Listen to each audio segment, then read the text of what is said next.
Boa tarde para todos. Fico muito contente pela presença de vocês para esta exposição da questão cultural que é parte da cidade, o museu histórico pedagógico aqui do Museu das Monções. E eu gostaria de agradecer inicialmente a Biblioteca Municipal, o Arquivo Histórico, que estão organizando esse evento de educação patrimonial. Eles também se encarregaram de convidar pesquisadores para poder prestigiar esse evento. Então nós somos muito, mas muito mesmo agradecidos por essa oportunidade que nos dá. Também indicar que a obra do museu, que está em restauro desde 2010 e também com algumas construções novas que estão fazendo ali, umas modificações no pátio, né? Ela é um projeto do Estado de São Paulo, da Secretaria da Cultura do Estado de São Paulo. A empresa que está fazendo as obras, a empresa construtora, é a Shop Size. A empresa de arqueologia que tem prestado esse serviço de acordo à autorização do IFAM é a empresa Project, que nós somos parte, e o IFAM é quem autoriza as atividades de arqueologia, porque toda obra que tem movimentos de solos, então é necessário ter esse acompanhamento arqueológico, principalmente o museu, que é um patrimônio do Estado, está tombado pelo CONDEFAT.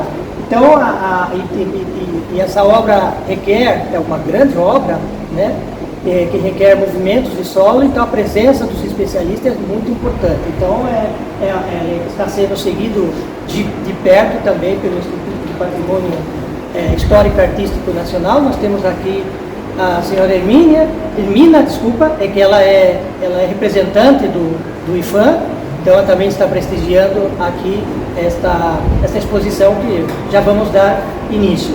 E as obras, além de estar sendo efetuada por mim, que eu sou arqueólogo de graduação, tenho mais de 20 anos de experiência na área de arqueologia, eu estou sendo acompanhado nessa obra há pouco mais de 2 meses por 2 estudantes de arqueologia da Universidade Metropolitana de Santos, que é o seu Gabriel Vieira, que aqui está presente, que também vai intervir em breves momentos nessa exposição, e também temos o seu Marcos Machado, que ele, ademais de ser estudante de arqueologia, ele mantém um museu virtual do tijolo antigo cerâmico, e ele está deixando alguns cartãozinhos para vocês poderem ver o trabalho que ele faz na questão dos estudos sobre os tijolos. Então, para dar início a esta palestra sobre a parte arqueológica que está sendo desenvolvida nas obras de restauro do museu, eu vou ceder o passo para o Gabriel Vieira, que ele vai falar um pouco da história da casa, e depois eu entro com a questão da parte da arqueologia e os resultados. Por favor, seu Gabriel. Boa tarde. Eu vou estar falando um pouco sobre os períodos de residência, os períodos da casa, né, do prédio, que primeiro ele foi residência, depois ele foi escola e por fim ele foi museu. Aqui nós temos algumas fotos, temos bastantes imagens do prédio, né, todos os períodos dele, e aqui tem algumas imagens sobre ele. Começando pela parte como residência, né, que o prédio ele foi construído inicialmente para ser residência do tenente-coronel José Manuel de Arruda, que ele fazia parte da elite da cidade, e também vocês podem encontrar em alguns lugares que ele era comandante das forças militares, né, da cidade, né? E essa casa foi construída para ele e para a família dele, situada no centro. Aí aqui a gente tem o período residencial da casa, né, que ela era só térrea, e ela foi construída com taipa de pilão usando mão de obra escrava. E durante as escavações do museu, o restauro, nós encontramos alguns artefatos que remetem ao período residencial da casa, né? E durante a construção dela, né? Como um cachimbo que nós encontramos e uma vasilha também. Então, inicialmente a casa era só térrea, a parte térrea não tinha um segundo andar. E esse foi o período de residência, 1842 a 1905. Um pouco depois, em 1890, foi construído o segundo andar, né? O dono da casa, ele tinha parte de comércio, a parte de engenho, então ele conseguiu construir o segundo andar, que é o que a gente tem hoje, né? E depois nós temos o período escolar. É importante essas datas em que, em 1905, o prédio foi comprado pelo Estado, né? Foi comprado pelo Estado, e as salas de aula foram começar apenas em 1908, porque o prédio ele passou por reformas e adaptações para acomodar a escola. E a escola, no caso, recebeu um nome, né, em homenagem a José Ismédio Paes, que também fazia parte da elite local da cidade e também fez parte da escola em si. Né? Então aqui nós temos uma foto do período escolar dela, da residência, e uma coisa que é importante é que no próximo slide vocês vão ver que a escola, o período do museu, começa em 1958. Só que a escola, ela também funcionou até 1966. Então, a partir de 1958, a escola, Coronéis Médio e o museu, eles funcionaram juntos, né? O museu ele começou numa única sala dentro da escola e conforme a escola Coronéis Médio mudou de lugar, né, ainda para o centro, o prédio continuou sendo usado até 1966 como escola, só que para grupos escolares que estavam em reforma a escola. Mas o museu já existia, porém era uma sala só.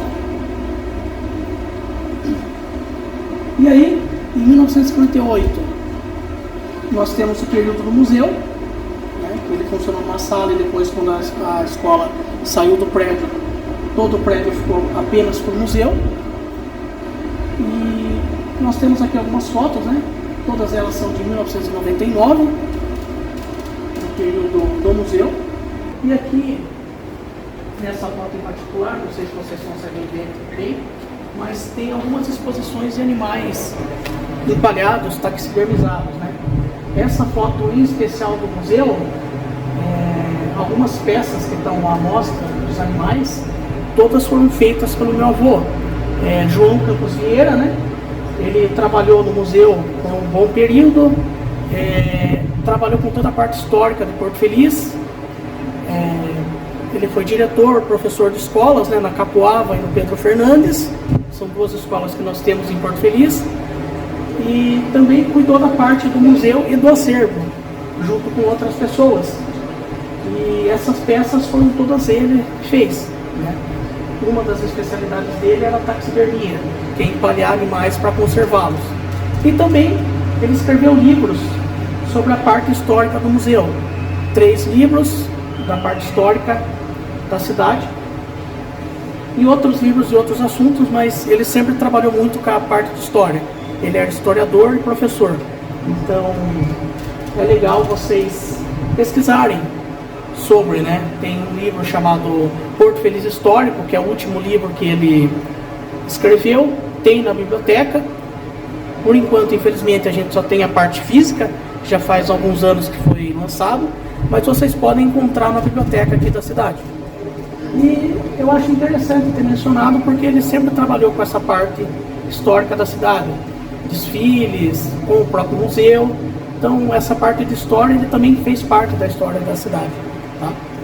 Essa é a parte mais técnica, né, por cima, sobre a história do museu. Aí eu vou estar... e esqueci também de mencionar, em 2010 o museu ele foi fechado para reformas, e foram feitas algumas reformas emergenciais e outros tipos de reforma, mas desde então ele está fechado ao público e hoje ele está em reformas ainda. E para falar dessa parte do trabalho arqueológico e das reformas, eu vou passar para o arqueólogo responsável, Wanderson.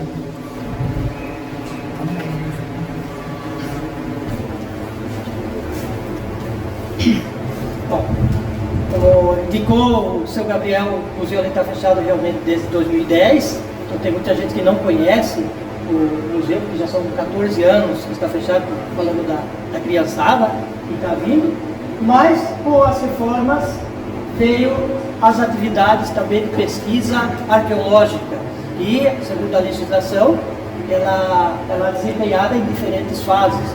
No início, fizemos aqui nas obras do museu, que os arqueólogos começamos por volta de agosto de 2022, fazer as atividades de pesquisa, onde realmente as obras de restauro deslanchou um projeto inovador, que antes não estava sendo aplicado, tinha sido até embargado antes, porque não estava sendo feito com um projeto específico, agora sim está, desde 2022.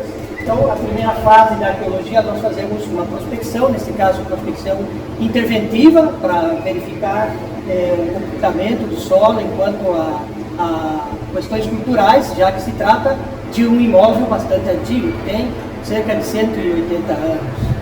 Também, por recomendação dos arqueólogos, também autorização do IFAM, se começou a fazer nessa época o monitoramento das obras, o acompanhamento de todas as obras, que requer muito movimento de solos. Então o arqueólogo ficou permanente nas obras, na verdade, desde 2022 até agora nós estamos permanente em obra, acompanhando todo tipo de movimentos de obra, de solo. E os resultados que foram saindo, tanto da prospecção como dos primeiros meses de monitoramento, se pôde demonstrar que realmente o solo contém materiais importantes desde a época da construção da casa, do qual então se procedeu também através da autorização do IFAM e com projetos específicos o resgate de uma parte desse material que se encontrava aqui, que nós vamos dar um pouco a conhecer nesses aspectos. As escavações arqueológicas que foram efetuadas aqui no sobrado, no sobrado Coronel Médio, grande parte foi feita no quintal do sobrado, que nós temos assim mostrando as partes que foram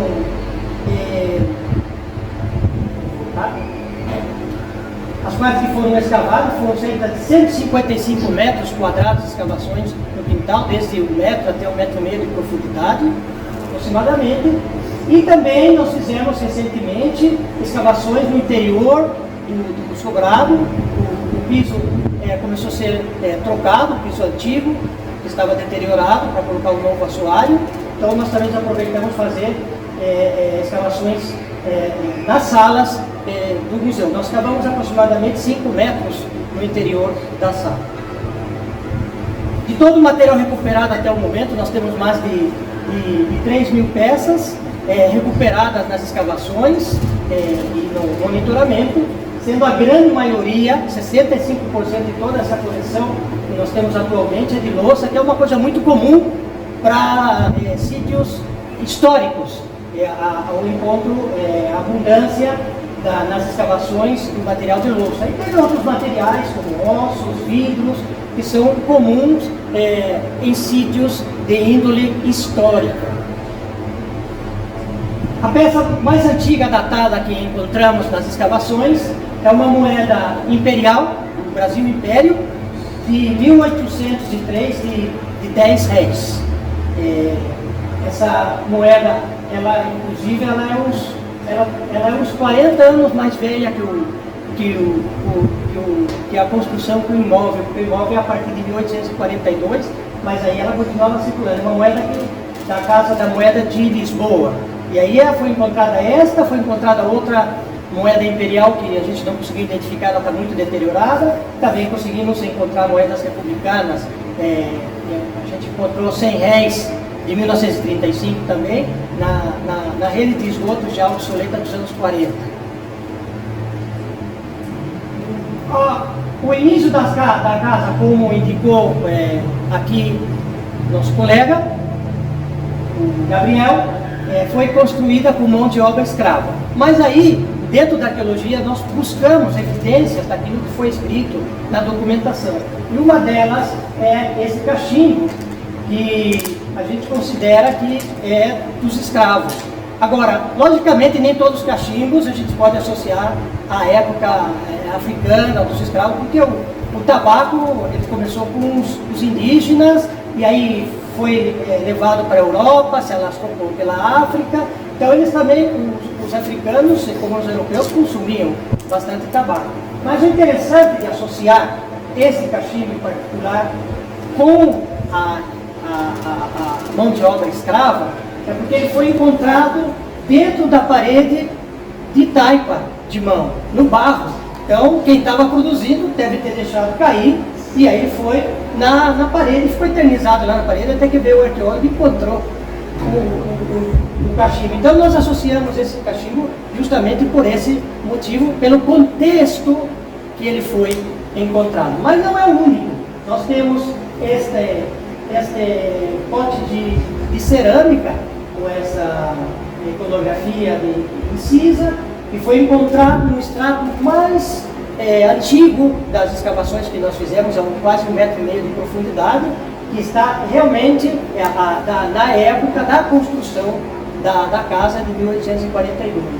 E é um pote que tem características de mão africana, como nós podemos comparar, por exemplo, com um sítio que foi bastante estudado até o ano 2001, lá na Chapada dos Guimarães, que eram engenhos que tinham muita mão de obra escrava, e aí a manufatura do pessoal é muito similar a essa daqui, com incisões e ondulações. Então nós fazemos essa associação e temos esses exemplares que deveriam estar em exposição no museu com essa história, porque o que valoriza cada objeto é o dado, a história que tem por detrás dele, que pode ser contada, e assim as pessoas podem apreciar os objetos que parece que podia não ter nenhum valor, está quebrado, mas com a história que tem por trás, então aí vem o valor da peça.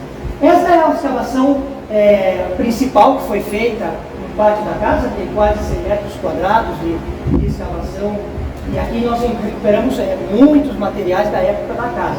Como nós estamos falando, começando da época, do princípio do século XIX, aqui eu estou indicando exatamente onde nós encontramos um dos lixões da casa. Então os arqueólogos que vão fazer, eles vão cavar o lixo dessas casas antigas, porque é onde se acumulava o material que se usava no cotidiano da casa. Aí, nesse lixão, que aqui está bem identificado, nós encontramos muitas peças de louça, de vidro, ferro, tudo aquilo que já não servia na casa foi jogado aí, porque o lixeiro não passava, para nossa sorte, naquela época, então o material ficou aí. Aí a gente consegue fazer uma correspondência de como o pessoal da casa vivia através do lixo que eles deixaram nesse tempo. E nós temos alguns exemplos de materiais. Essa aqui é a louça, nós temos louça fina, a presença fina, como essa francesa. Nós temos em abundância a louça inglesa. Bom, os ingleses foram muito espertos, principalmente aí no final do século XVIII e século XIX, porque eles inundaram o mercado com uma cerâmica, uma louça barata que chegou em todos os cantos, né? A cerâmica inglesa. Aqui também nós temos uma parte mais fina da casa, que condiz com o status do proprietário, e nós temos também uma boneca de porcelana, que foi encontrada também nas escavações. Esses são alguns exemplos. E aqui uma das louças inglesas, aí a gente temos conhecimento já dentro do que é arqueologia histórica. Isso é bem interessante, que a arqueologia histórica você encontra as datas, você encontra as coisas, você encontra quando foi, quem fez, né? Quando você maneja com a arqueologia mais antiga dos indígenas, você não vai encontrar o nome de quem fez, ou como foi feito, mas já na parte histórica ela já é padronizada. Então aqui, por exemplo, essa peça que foi encontrada no museu, nós sabemos que é da faiança inglesa, e nós localizamos que parte dessa decoração que os ingleses copiavam dos chineses para vender a louça dele, onde ela se encontrava. Então, aqui nós temos também, que é muito importante quando a gente trata das louças, é encontrar a marca do fabricante. Pela marca do fabricante, então nós podemos definir muitas coisas, principalmente o ano de fabricação. Nesse caso, como eu falei, essa é uma louça inglesa, aí diz claramente China, claro, mas ela não é China, ela é o que diz embaixo. England, ele é feito na Inglaterra. E esse logotipo que está apresentado aqui é do ano de 1890, então nós já podemos datar esse fragmento de cerâmica por causa do logotipo da marca do fabricante para o ano de 1890, que condiz com a época da casa. Também nós encontramos naquele lixão muito material vivo, a cristaleria, as garrafas de vinho e outros objetos. Então tudo faz parte do que a gente encontra, que os moradores deixaram ali no lixo da casa, escavado pelos arqueólogos. Agora, passando a outra fase da casa, porque aqueles objetos a gente viu que é da fase menos conhecida, da fase da casa como residência, mas aí passando a fase da escola, e da escola também deixaram alguma coisa? Quando o coronel Médio se mudou de lugar, será que esqueceram alguma coisa lá na casa? Para nossa sorte, eles esqueceram muita coisa. E aqui nós temos alguns objetos que foram encontrados debaixo da escada da casa. Nós encontramos um compás, até com lápis, ali daqui. Nós encontramos, se tiver faltando lá na Coronel Médio, nós temos com o diretor da escola Coronel Médio aqui, né, o seu Daniel. Se tiver faltando o bico em alguma trombeta lá, é esse aqui, viu? Nós temos tinteiros, nós temos giz, temos esses materiais cotidianos da escola que começou a funcionar desde 1908. E aqui é o mesmo procedimento, por isso a arqueologia histórica é essa maravilha. Aqui no tinteiro nós vamos lá pegar uma revista lá de 1950, um gibizinho, a propaganda do mesmo tinteiro que a gente encontrou ali debaixo da escada no museu. Também nós encontramos muitos papéis picados, que hoje que não tem valor nenhum, né? O papel picado, por isso está picado mesmo, para jogar no lixo, mas aí nós encontramos centenas de papéis picados, justamente na taipa, na parte de cima da taipa, debaixo do forro do pavimento superior, e nós guardamos esse material de papel e estamos fazendo algumas pesquisas na informação que ele tem. Nós tivemos a sorte de encontrar a capa de um livro didático, um livro didático analítico da época, esse é de 1925, que foi usado abundantemente nesses anos escolar.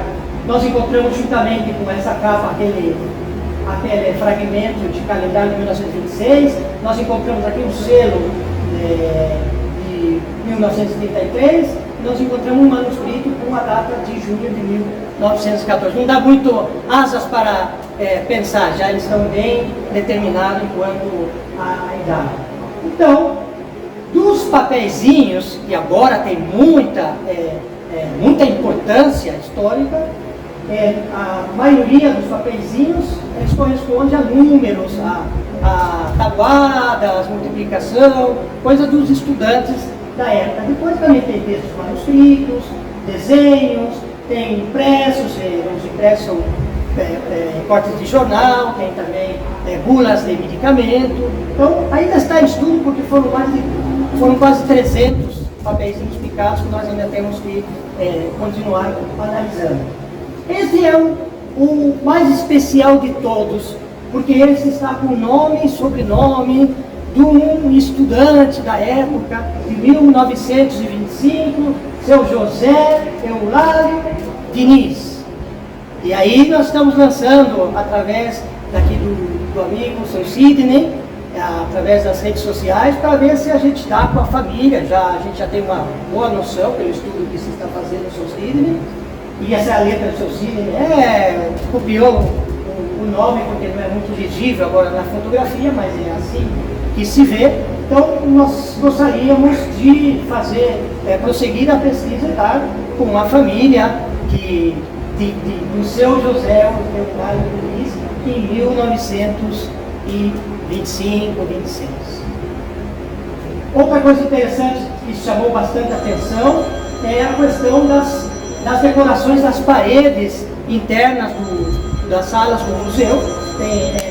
Tem decorações, todas as salas têm decorações, e ela começou a fazer esse estudo com a empresa KRM, fazer a decapagem das várias capas de pintura, e uma parte dessas pinturas elas vão ficar agora permanente em exposição para o público em geral. Mas é algo bastante curioso, bastante interessante. Nós estamos fazendo algumas maquetes, já colocando em cada sala as pinturas que foram levantadas através desse estudo. Então isso aí também vai ficar bastante interessante no término dessa pesquisa. As modificações do imóvel. A gente falou um pouco dos procedimentos arqueológicos, a gente falou um pouco de como os arqueólogos trabalhamos com o material, e também agora nós vamos passar a falar um pouco das modificações do imóvel. O imóvel está sendo modificado agora? Sim, existem algumas modificações, né? Mas não tem que ser igual que o original. Aí falar, mas igual qual o original? A casa ela foi modificada em todos os tempos. Ela começou como residência, um térreo, depois passou um sobrado, depois foi, através do tempo, tendo modificações na época da escola e também na época do museu, tem modificações. Então, vamos voltar ao original. Como é que a gente faz? Vai demolir a casa, vai deixar ela térreo de novo? Como é que a gente vai fazer? Então, tem que ter um certo critério quando se fala de restauração, né? O que se quer restaurar, que época a pessoa quer relembrar para o público, né, desfrutar esse imóvel. Porque se bem é patrimônio, o patrimônio, nós temos patrimônio imaterial e nós temos patrimônio material. O material, as danças, a música, os usos e costumes, então essa não pode tocar, ela é imaterial. Mas o material que a gente toca, que a gente mexe, elas têm também de diferentes tipos, como aqueles que são móveis, né, aquelas peças de cerâmica, cachimbo, e temos os imóveis, né, como agora a mesma noção que a gente tem, que não vai sair do lugar como as casas. Mas aí nos imóveis, o que nós temos? Nós temos aqueles imóveis que estão em uso, e nós temos aqueles que são contemplativos, igual que os imóveis, os objetos. Os objetos, eles podem ser somente contemplativos, mas eles podem estar em uso.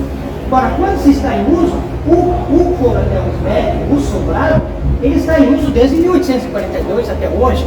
Como é que se vai manter exatamente como ele era em 1842 se ele está em uso? Então, essa necessidade de ter continuidade de uso é o que faz com que haja certas modificações através dos tempos, como já existiu e vai continuar existindo, porque as modificações que fazem hoje, deixando certas matizes ainda para relembrar os tempos antigos, ela não vai parar, né? Conforme vai passando os anos, elas vão continuar sofrendo modificações, igual que a cultura é dinâmica. Não tem jeito de congelar no tempo uma cultura e ficar para sempre assim. Então ela acompanha esse dinamismo, mas sempre sabendo de onde veio, suas origens. Aqui nas modificações, ela estava em taipa de pilão mesmo, tá? E o segundo, quando virou sobrado, a parte superior foi construída com tijolos. E o estudo dos tijolos, que o seu Marco não me deixa mentir, que ele tem um museu do tijolo antigo, cerâmico, antigo. Aqui os tijolos mais antigos da Coronel Smed, que foi usado na construção do pavimento superior, é o VD e o JV. Nós encontramos esses tijolos nessas construções. O VD é pelas pesquisas que foi feita também em colaboração com o seu Marco. Já demos com uma olaria, essa olaria de São Carlos. O VD é o seu Venâncio Durão. E a primeira menção dessa olaria nos almanaques, nesses lugares de informação dos pesquisadores, é de 1888. Então, o estudo, eu posso contar para vocês, mas não vou fazer. Vamos deixar para o Marco, numa próxima oportunidade, que ele vai procurar fazer exposições aqui mesmo em Porto Feliz para vocês sobre os tijolos e sobre essa problemática. Mas eu posso contar para vocês a história de todas as modificações que a casa teve, desde a sua primeira utilização de tijolo no final do século XIX até hoje, através dos tijolos. É uma informação muito interessante de estudar. E aí, para construir a parte superior, logicamente, tiveram que fazer várias modificações na parte inferior, com estruturas e arcos, com os tijolos. Esses tijolos JV foram utilizados em todas as portas e janelas, foram reforçadas com arcos todos estruturais, para ela aguentar o peso dos tijolos, cada tijolo desse pesa 4,5 kg. Então, os milhares de tijolos que foi posto na parte superior em 2 filas, você já imagina a quantidade de peso que ela suportou e está suportando até hoje, mas toda uma estrutura através dos tijolos. O arco da porta principal de entrada, ele era muito bonito e ele era funcional, porque ele dava ventilação, porque essa porta ela dava com a porta dos fundos, que também tinha arco, e aí entrava aquele ventinho, depois que construiu a parte superior, deixava ali bem fresquinho a casa. Esse arco ele perdurou até a época da escola, né? Nessa foto de 1940 nós vemos a porta principal do sobrado com esse arco magnífico, mas aí na década de 50, cadê o arco? Cadê o arco? A escola levou o arco. Mas aí, certamente, a gente não sabe os motivos, mas a casa continuou tendo várias reformas. Então, modificações na época da escola, essa é uma delas. Se nós vemos outras, aqui na parte da arqueologia que nós acompanhamos, a retirada do reboco maravilhosa do país, nós fomos identificando todos os arcos, registramos, os arcos feitos com tijolo, isso aqui, o arco feito com um tijolo JV, mas tampado com um tijolinho mais pequenininho, ASM, dos anos 50. A platibanda também, a casa ela tinha beiral, mas aí uma coisa característica do século XIX, do neoclássico brasileiro, é acabar com os beirais das casas antigas e tampar e fazer as platibandas. Aqui não foi uma exceção, principalmente porque a partir de 1905 foi edifício público, então já eles fizeram rapidinho a platibanda do sobrado, e aí tem 18 metros, quase 19 metros a platibanda, e tem muito tijolo, é outro peso que está carregando essa frente aí da casa, mas que está suportando valentemente. E aí vem o tijolo P de platibanda. Não, mentira, não é tijolo P de platibanda, deve ser Palestrine, Pellegrini, aquelas olarias com aqueles nomes italianos aí, essa aqui é de marca de fabricação P. Outras modificações da escola é a questão das galerias de abrigo, que foram feitas nessa época do início da escola, a partir de 1911, ainda a gente lê nos almanaques que ainda estavam fazendo essas galerias de abrigo. E aqui nós temos, pelo menos, uma foto dessa galeria, que até pouco tempo ela existiu, que é aquele galpão transversal do museu, que tinha até uma locomotiva, mas aquela lá já foi demolida já muito mais, de uma maneira muito mais cedo que essa daqui que aguardou até antes desta última reforma. E nós encontramos, daquelas primeiras que já tinham desaparecido, nós chegamos a encontrar os restos das sapatas e tijolos, e não somente as sapatas e tijolos que já não existiam mais, já tinham sido demolidas, essas colunas, nós encontramos um pedaço da coluna de madeira, de peroba rosa, e ainda sobreviveu um tempo, estava dentro de uma das sapatas de pedra. Como os arqueólogos funcionam mesmo, eles encontram. Se tem, a gente encontra. Se não tem, a gente não encontra. Esse é o lema da arqueologia. Aí, voltando à escavação principal, no pátio, falando das estruturas, das modificações imóveis, agora já passando na época do museu. Porque nós encontramos aqui um alicerce retangular enorme que ninguém sabia o que era. E aqui eu vou mostrar para vocês terem uma noção, né? Estou colocando um pouco para cima, mas aqui essa parte era de tijolo, e essa parte de pedra. Então, pelo tijolo, que eu me lembro muito bem, o tijolo RB pequeno, era um tijolo lá muito mais recente, não era muito antigo, então não era uma construção muito antiga. Nós estimamos essa construção dos anos 60, mais ou menos. Mas o que era? Aí, novamente, graças aos pesquisadores locais, como o professor Daniel, ele conseguiu uma foto reveladora, que é esta daqui, onde apresenta uma construção entre o galpão, que ainda existia até pouco tempo, e os que já não existia essa galeria aqui. Ele encontrou essa foto aérea, onde aparece, reconstruindo exatamente das escavações arqueológicas, um teatrinho que existiu nos anos 60, porque estudantes dos anos que estudaram até 66 não se lembram que isso existia, não existia, antes dos anos 66. E também quem veio nos anos 90 já também nunca conheceu essa construção que foi demolida no final dos anos 80, esse teatrinho, e foi parte aqui da cidade, onde eles faziam eventos e tudo, de acordo aos levantamentos que a gente fez junto ao professor Daniel. E o que nós esperamos é que as pessoas aqui que tenham fotos deste lugar, com alguns eventos, que consiga trazer aqui na biblioteca municipal, o arquivo, para que a gente possa conhecer e ter um pouco mais de informação desses anos que aqui funcionou esse teatrinho, que foi encontrado os alicerces numa das escavações arqueológicas que nós fizemos. Então, já para fechando esse rápido panorama, a importância da cultura começa com as crianças. Essas fotos que eu conheci recentemente aqui do arquivo histórico, a senhora Janaína, ela guarda com muito carinho esse álbum de fotos aqui da instituição.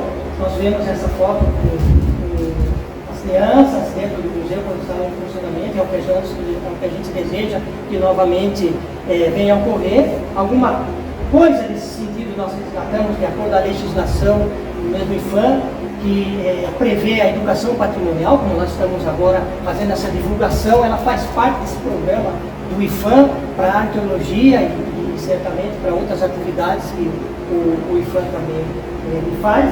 Nós fizemos aqui a visita dos estudantes da Escola Coronel Ismédio, que foi a que funcionou no Sobrado tantos anos, e tivemos esse privilégio de poder trazer os estudantes, com essa coordenação com o diretor, o Daniel, e aí nesse dia nós tivemos as palestras que foram dadas lá na escola atual, e também os estudantes visitaram o sítio arqueológico que estava em desenvolvimento, e também até saiu um destaque no jornal. A gente ficou muito contente com essa divulgação.